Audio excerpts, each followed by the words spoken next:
Hoy visitamos Sanlúcar de Barrameda, capital española de la gastronomía, por un buen surtido de sabrosos motivos. Sanlúcar es la tradición de sus langostinos, papas aliñás y tortillitas de camarones en la Plaza del Cabildo, en Bajo de Guía.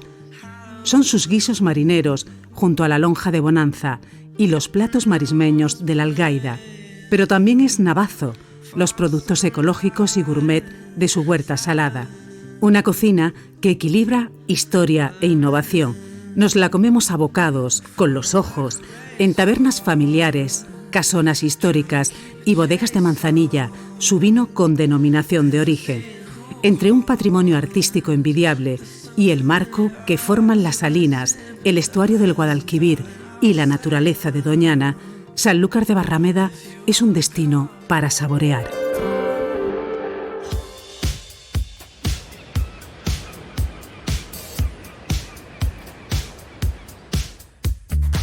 Nuestro viaje gastronómico a Sanlúcar de Barrameda arranca a la hora del aperitivo en el Barrio Bajo. Se desarrolló fuera de la Ciudadela en el siglo XVI, cuando Sanlúcar era puerto de referencia en pleno apogeo del mercado de ultramar con América, lugar de avituallamiento y receptor de géneros que impulsaron la agricultura y gastronomía local. El centro neurálgico de esta zona de vocación comercial es la popular Plaza del Cabildo, de sobrenombre la Catedral de la Tapa. Antiguamente se llamaba a esta plaza la Plaza de la Ribera, porque desde aquí se podían observar cómo arribaban muchos de los barcos que entraban hacia el puerto de Bonanza. De hecho, a lo largo de toda la calle ancha se construyeron muchas casas de cargadores a indias, esas personas que se dedicaban al comercio con las colonias, con los puertos del norte de Europa, etc. Después pasó el ayuntamiento y toda la corte aquí a esta zona, por lo tanto el cabildillo, que era así como se llama ese edificio que tenemos justo aquí, dio nombre a lo que es la plaza. Es un lugar lleno de vida, repleto de bares que rebosan ambiente, como esta taberna típica de tercera generación. Entre las decenas de especialidades anunciadas con tiza, se puede degustar uno de los manjares más representativos del picoteo sanluqueño, la afamada tortillita de camarones. Todo comenzó cuando mi abuelo, con 13 años, de Soria, llega a Sanlúcar en 1924, empieza como mozo de almacén y en 1939 fue cuando él fundó su propio ultramarino. En 1980 fue cuando más o menos empezaron a introducir lo que es la tortilla de camarón hasta el día de hoy. Esta receta viene de una mujer de un marinero que se la dio a mi abuelo. Se caracteriza por su forma de encaje, gracias a la temperatura que coge el aceite en el perón, y en el paladar es muy crujiente.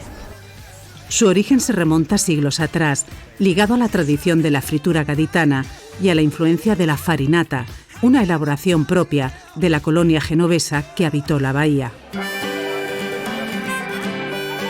Es protagonista en las terrazas de la plazuela, junto a más pescado frito como las acedías. En otra de las esquinas de la plaza degustamos otro buque insignia de la gastronomía local, las papas aliñás. Fue de las primeras comidas que sirvieron en este establecimiento, inaugurado en 1947 como un pequeño despacho de Manzanilla. La papa tiene que ser una papa específica de aquí, de Sanlúcar de Barrameda, que es la papa de arena fina, es punta, hay que cocerla con la piel y se pela en caliente. No se puede mojar al pelarla, porque si tú la mojas no absorbe vinagre. Se le echa la salsa, le echa la cebolla, y ya mis compañeros en barra pues la condimentan con lo que es la melva y la bañan con aceite de oliva. El local de al lado, que era una antigua semillería, se adquirió y hicimos la ampliación. Cuando se cogió, se intentó recrear lo que es un almacén, que aquí al ultramarino se le llama almacén.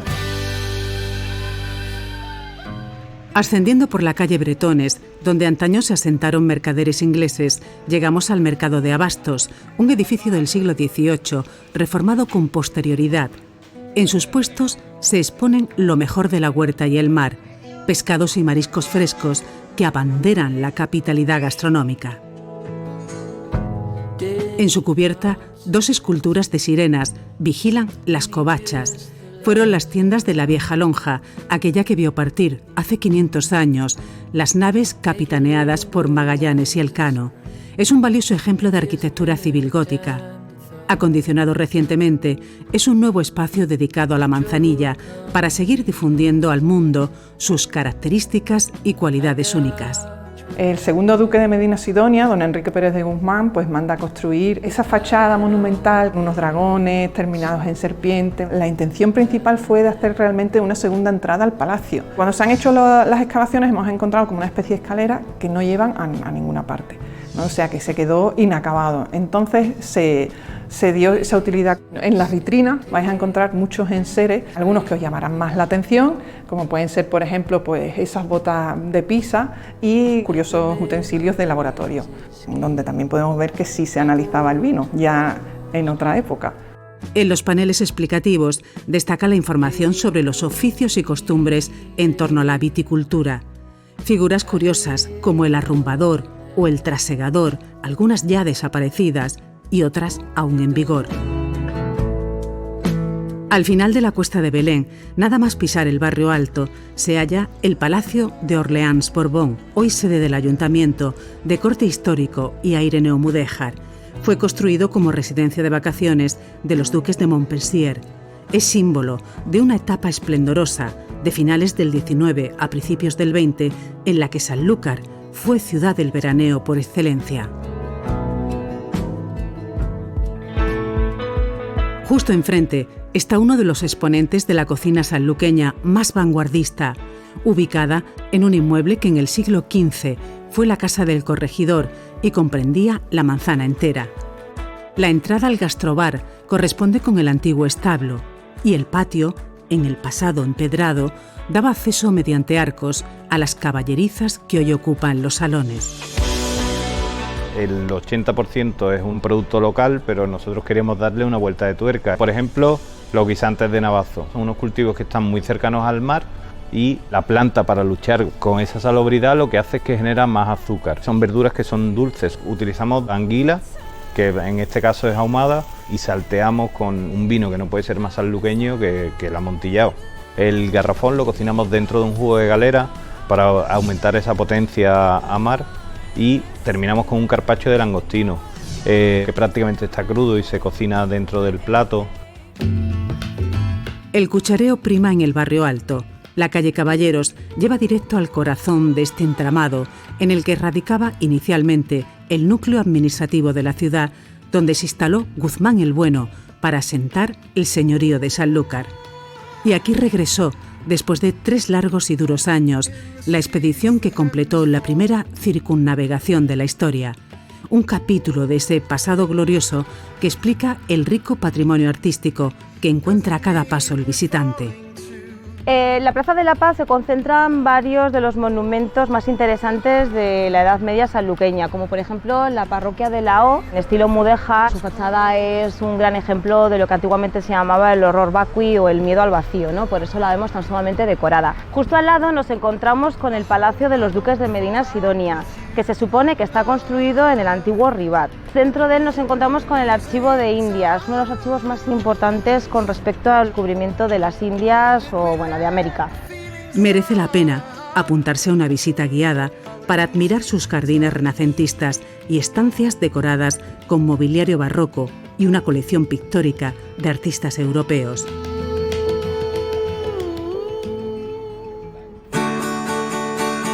Apartado del bullicio, se localiza uno de los rincones más pintorescos donde comer en la capital gastronómica.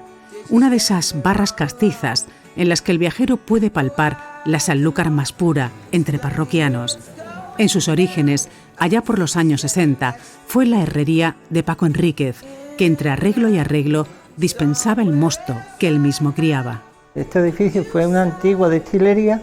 Después pasó a ser herrería. Ahí tengo yo herramientas de mi padre, está el yunque, está las tenazas, los martillos. Empezó a herrar los caballos, hacer las rejas, lo que podía el hombre. Claro, tenía un barrilito, la gente llegaba, llenaba y ya se montó el kiosco. En el barrio alto es muy típico comer el ajito, la berza, el menudo, el cuchareo de siempre.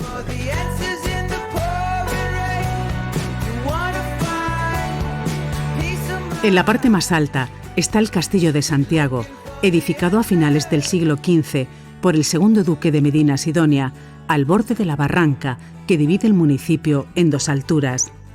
En su interior hay que fijarse en el patio de armas, la Puerta de la Sirena y subir a la Torre del Homenaje, con fantásticas panorámicas del entorno. Su misión fue la defensa del delta del Guadalquivir. En los alrededores de la fortaleza se emplaza una de las bodegas españolas más relevantes, con 16 cascos en el caserío, 10 de ellos catalogados Patrimonio Histórico.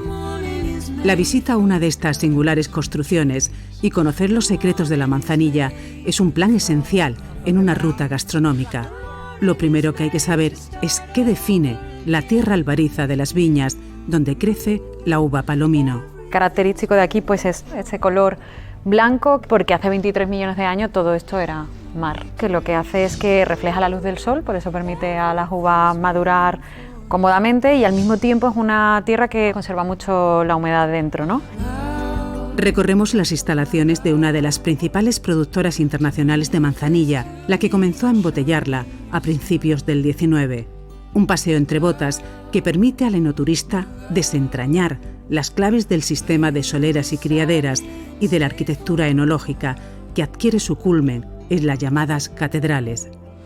Esto es una máquina perfecta de criar manzanilla. Alberga más de 3.000 botas, barricas de manzanilla, y está en perpendicular al mar para recibir pues, esos vientos de poniente, que son los que hacen pues, que el velo de flor crezca de forma óptima, ¿no? Es la bodega más alta del Marco de Jerez, tiene 12 metros con 45 en la parte central y los tejados están a dos aguas. Repartimos la radiación solar. Esto en 1886 ya fue construido de forma sostenible, ¿no? Para que siempre la temperatura sea constante y la circulación del aire también sea constante. Sanlúcar es una de las 3 ciudades del Marco de Jerez donde se da la crianza biológica, aquí con una particularidad aún mayor debido a su enclave.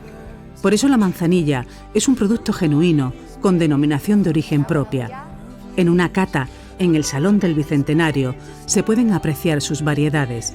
La primera de ellas está filtrada para que la manzanilla tenga una mejor estabilidad y un largo consumo. Lo que invoca es juventud, de acuerdo, personalidad y carácter, matices muy salinos en boca, ¿vale? Perdurables y un retrogusto muy amargo. ¿De acuerdo? La segunda, en cambio, es una manzanilla en rama, sin filtrar. Se consumen directamente desde la bota, ¿de acuerdo?, a la botella. El velo en flor es un ser vivo, nace, se reproduce y muere. Al morir se descomponen lípidos, manoproteínas y ácidos grasos, que hace que las manzanillas y finos de esta vejez adquieran, ¿vale?, matices más densos y sean más untuosos al paladar.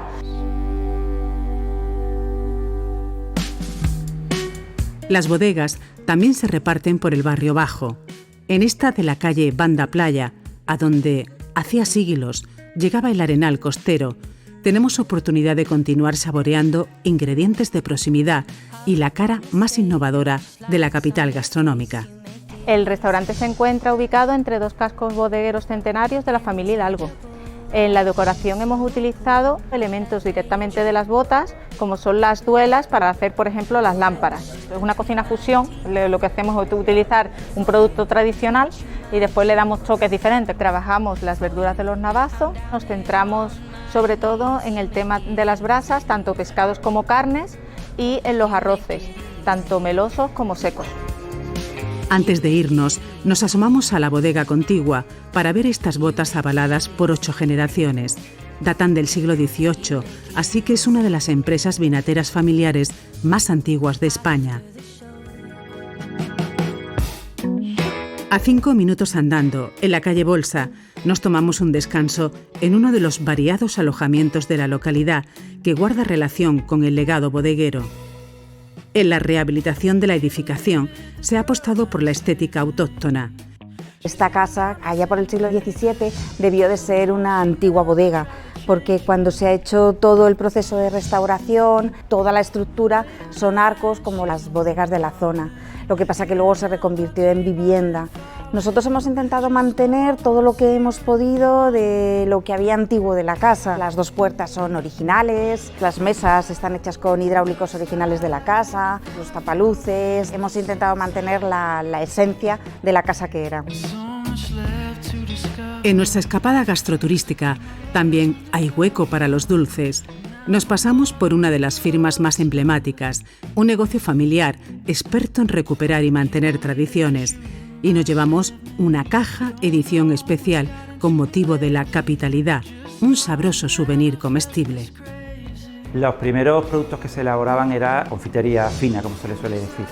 Y en la actualidad pues estamos trabajando lo que toda una vida se ha hecho, que es la bollería tradicional andaluza. La masa real es una torta de textura blanda, rellena de una confitura de cabello de ángel. Otro producto muy característico es el bollito sanluqueño, ¿vale? Que es una torta crujiente, formato ovalado, elaborado con canela y matalauga. Los productos se envuelven a mano en papel parafinado como se ha hecho tradicionalmente.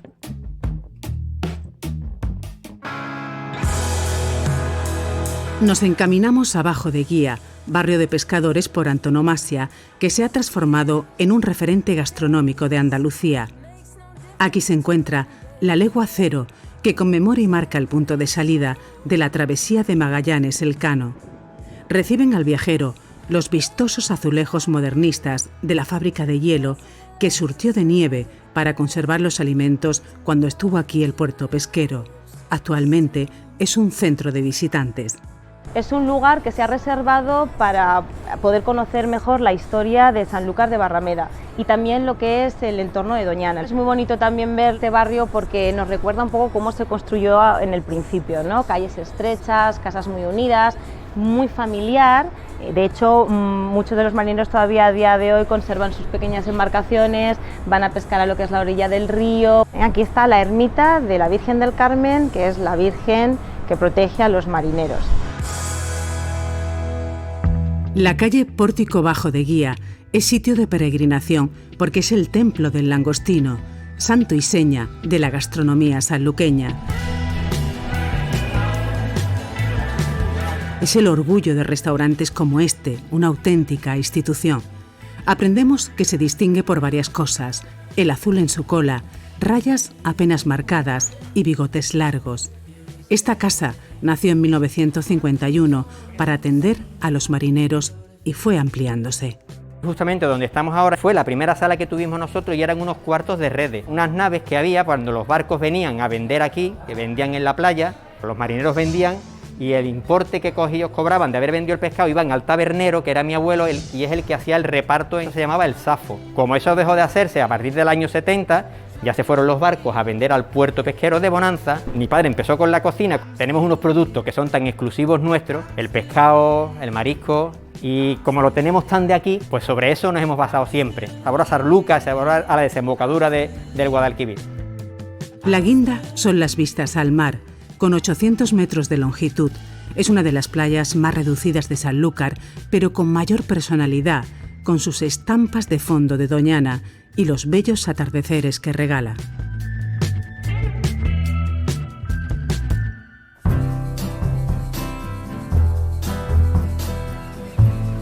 Siguiendo la línea costera, alcanzamos Bonanza, en plena desembocadura, y divisamos el faro Vigía del Río, con forma octogonal y casi 20 metros de altura. Esta posición geográfica ha marcado la tradición mercantil de Sanlúcar. El puerto fue un importante punto en las rutas comerciales durante la Baja Edad Media y más aún en la Edad Moderna, como antepuerto de Sevilla. La pesca también ha sido siempre una actividad constante. Muchos barcos llegaban aquí con muchísimos productos desde las colonias, desde los puertos también del norte de Europa, y también había un intercambio muy interesante comercial con lo que era el puerto de Génova. Nosotros exportábamos vino, pero también importábamos sobre todo mucho textil. Pasó a llamarse Puerto de Bonanza porque había una ermita que se dedicó a la señora de Bonanza. La flota fundamentalmente está constituida por barcos de arrastre y normalmente los productos que suelen entrar a este puerto suelen ser, por supuestísimo, los famosos langostinos de Sanlúcar, aunque también tenemos una variedad amplísima de pescados, acedías, corvina, urta, en fin. En el presente es uno de los principales puertos andaluces, tanto por el número de embarcaciones como por su volumen de facturación.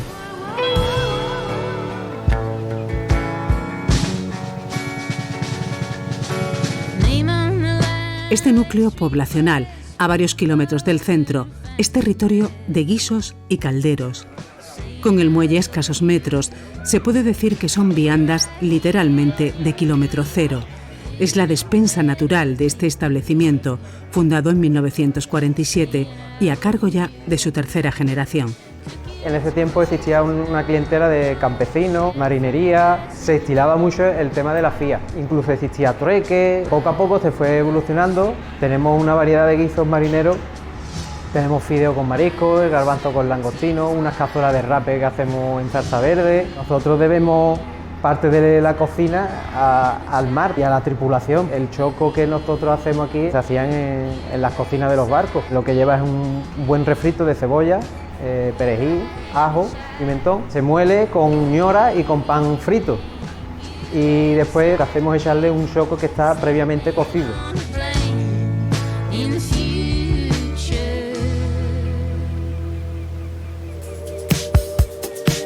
El paseo por el origen de la materia prima nos dirige ahora hasta un navazo.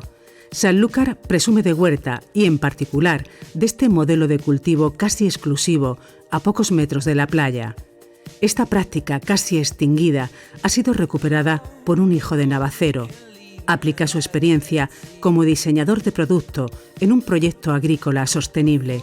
La clave, la proximidad de esta tierra en la que converge el Atlántico y el Guadalquivir a la capa freática. Se perfora para que aflore una pequeña balsa o tollo y se extrae agua con bomba. Antes se hacía con cántaros. Esa mezcla de agua del océano y del río es salobre, está en el subsuelo y con eso, con el tollo, es como podemos regar estas verduras. Eso es lo que hacía de peculiar el sistema de Navazo, el sistema de agricultura de Sanlúcar, con más de 500 años de historia. Esa es la reputación de la patata de Sanlúcar. Lo que pretendemos es mantener el sistema tradicional de Navazo, pero sin embargo cultivar la innovación. Vegetales que nunca se habían planteado, por ejemplo minutina, armuelle, que son espinacas del pasado, hierba de rocío, que es un tipo de halófila silvestre, tiene un sabor muy de mar, atípicas, son muy difíciles de conseguir, sin embargo aquí se pueden cultivar a kilómetro cero en Sanlúcar de Barrameda y además con un sabor muy internacional. Ha investigado con centenares de variedades, seleccionando las que mejor se adaptan, consiguiendo verduras como el delicado guisante de lágrima, que aportan a la gastronomía andaluza riqueza culinaria y nutritiva.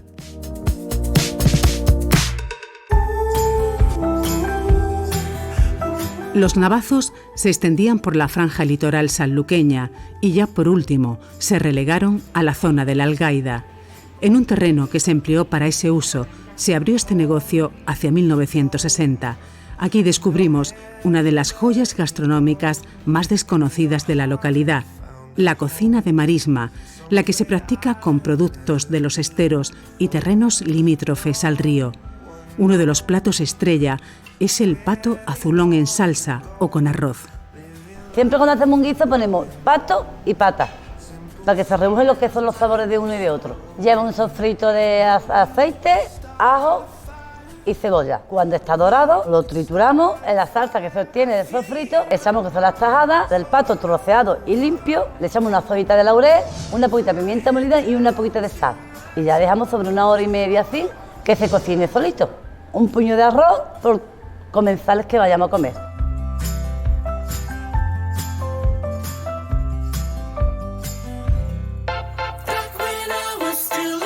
La sal, conservante y condimento indispensable, nos guía en nuestra ruta en bici por las marismas. La impresionante llanura de Piscinas Rojizas posee un enorme valor paisajístico y es un imán para turistas ornitológicos que pueden avistar diferentes especies según la época del año. El agua desde el río llega a través de este caño, cuando sube la marea, la compuerta se abre y pasa a los esteros. Ahí el agua va haciendo un recorrido, serpenteando, en el que va aumentando la concentración de sal hasta que el agua cristaliza y entonces la sacan. Este entorno está declarado paraíso natural para las aves. Tenemos muchas espátulas, tenemos abocetas, cigüeñuelas, el ave más conocida es el flamenco, adquiere el color rosa del alimento que toma aquí en la salina, la Artemia salina, que es una gambita muy pequeña. Al fondo tenemos el pinar de la Algaida, tenemos aquí unas 3.900 hectáreas de parque natural de Doñana. En la parte de Sanlúcar, la única ciudad de Cádiz que tiene parque de Doñana. Los resquicios de marisma natural sin tratar o las inagotables vistas del Guadalquivir son algunos atractivos más de este fabuloso itinerario con el que despedimos nuestro suculento viaje. A Sanlúcar de Barrameda le sobran argumentos culinarios para ser una capital gastronómica excepcional. Su situación privilegiada, que se traduce en una sobresaliente materia prima y una cocina que se riega y sirve con vinos de nombre propio, forman un tándem insuperable. Junto al murmullo del mar y el aroma de las marismas, es la anfitriona perfecta de la costa gaditana, donde el homenaje está garantizado.